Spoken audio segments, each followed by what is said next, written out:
Now, here is some news if you believe in ghosts. Ghosts don't just create a presence and move stuff around. They can knock a big lump off the price of your house by scaring off potential buyers. That's come out of research by the House Buyer Bureau. It's a company that buys properties for cash. It's used statistics from a study of sales prices for 25 haunted houses over 50 years. And there's also an analysis of customer attitudes. The haunted houses sold for 17% less than similar homes nearby. So if you think you have a resident ghost, should you declare that when you come to sell?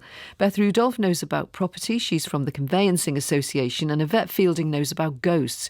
She presented the television series Most Haunted. She's a specialist in the paranormal, and she's just published a book called The Ripper of Whitechapel. Good afternoon to you both, and thanks for coming on. Hello. Hello. Yvette, I know that you think your own house is haunted. Did you get a warning about that when you bought it? No, and I actually did ask when we were looking round the property, because it's 16th century, it's very, very old. And as we were wandering round, our initial reaction was, wow, we love this house. We just fell in love. But then, because of what we do, we're investigating the paranormal all the time.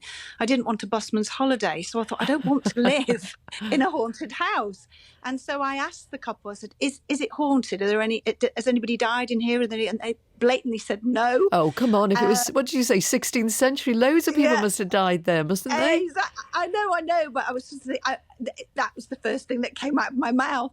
And straight away they said no. And then we moved in, and all sorts of things happened. I mean, frightening, scary, seeing things, objects being moved, to the point where I couldn't get into my kitchen because the kitchen doors were butted up against the door. Eventually I got in. The chairs were actually placed in a pyramid on top of the kitchen table. Oh, horrible. You'd hear noises, you'd hear children singing and saying, "Mummy," when the children weren't here. Just really, and so, people knocking on the door, and you'd go and answer the door and there's nobody there. Just absolutely crazy. And then many people had been to stay at the house, or a couple of people had been to stay at the house actually, and they each reported the same phenomena of a gentleman. They'd wake up and they'd see this sort of gentleman standing over the bed, and I'd think, oh, they're dreaming, and so on. Anyway, we met the people that we'd bought the house off a couple of years later, and I said, you could have told us it was haunted. And she went, oh, have you seen the man in the green bedroom? And I said, yes, as a matter of fact, we have, and has scared several people that have stayed there. And she went, I know, it was naughty, really, should have told you. And yes, you should tell people. And I think that's really, really important. The problem you have is proving it. It's proving to people that if you believe that your house is haunted, how do you go back to the court, to the estate agent, whoever you've bought the property from, and sue? Because where's the proof? And it doesn't matter what you have in your hand. You could record something, you could film something. And there was a case in Derby in 1999 where Judge Peter Stratton actually threw a case out where he ordered a husband, Mr. and Mrs. Smith, and his wife to pay £3,482 in back rent, which they had withheld. And this was for a very old property in Derbyshire, and two of his sisters owned the property. Now, they insisted that it had never been haunted, but the Smiths said, we had the most horrific time. They called the spiritualist church in, they called the local vicar in. All of them experienced and stood in the court in front of the judge and said, this house is haunted. But the judge actually threw it out and came down on the side of Mr. and Mrs. Smith and said, basically, you're wrong. Perhaps he thought what Tony in Hants has just messaged to say regarding the value of haunted houses. One important thing to remember is that ghosts don't exist. Beth Rudolph, it may be, Beth, that Yvette paid over the odds for her haunted house. Would she be obliged in any way to declare that the house is haunted when she comes to sell on herself? Well, and that's the thing, isn't it? There's a variety of different laws that might impact it. But let's start with the estate agent. So the estate agent is supposed to reveal anything that would impact the the transactional decision of the average consumer, so all material information. Now, national trading standards are currently working on some guidance around this, and they've released they're doing it in 3 parts. So they've released part A, which is about things that would impact the property financially. So council tax, ground rent, service charges if they're shared amenities. Next, they're going to be releasing parts B and C. Part B at the moment is things that impact every property. So utilities, whether there's broadband, whether there's phone signal.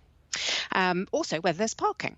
But then the third bit is where this might fall in, which is everything else that would impact the average consumer. So rights, covenants, and disputes with neighbours, those sorts of things. But the difficulty, and just as Yvette says, the difficulty is that the average consumer doesn't believe in ghosts. Last time I looked, 70% of people don't believe in ghosts. So the estate agent isn't under any obligation to provide information about the hauntings. Now, on the flip side, you then got the seller. So what does the seller have to provide? Well, by law, they have to provide information about things that would encumber the property. And then you've got this other thing called buyer beware. So again, the encumbrances are related to the average consumer, but then you've got the specific things about the person who's actually looking to buy it. So if you've got phasmophobia, for example, then you may want to ask What's the seller. that? Phasmophobia? Well, it's the fear fear of phantoms. ghosts. Okay. Yeah, exactly. But of course, then you've got the problem, just as Yvette says, well, how do you prove it? Because there is no case law around hauntings. Could I just ask you this? Another part of this research I mentioned was a survey, and 1/5 of the people questioned said they thought their own house was haunted. Have you ever lived in a house you thought was haunted yourself?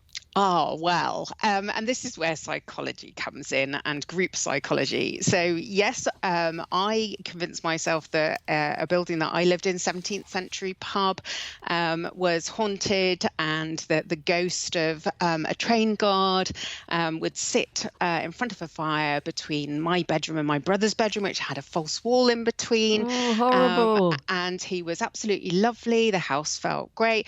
As it turned out, knowing that, having spoken to your wonderful producer, Tara, I then thought, well, I better ring my mum and find out if this is true. And she said, no, you wicked children wound your sister up to the extent that she would not sleep in her bedroom because you thought it was funny. And there was no ghost whatsoever. It was just us psychologically winding up my poor little sister.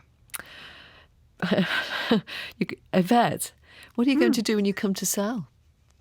Tell the truth. That's really important. And it's really funny because we investigated a location called Treasure Holt many years ago, and the gentleman had that property on the market and couldn't sell it. I think it was on for a couple of years. We showed the episode where we investigated his particular property, and he phoned up the following week after we'd finished filming, and after the show had gone out on and aired, and he just said, I just want to thank you so much. He said, we've sold the property.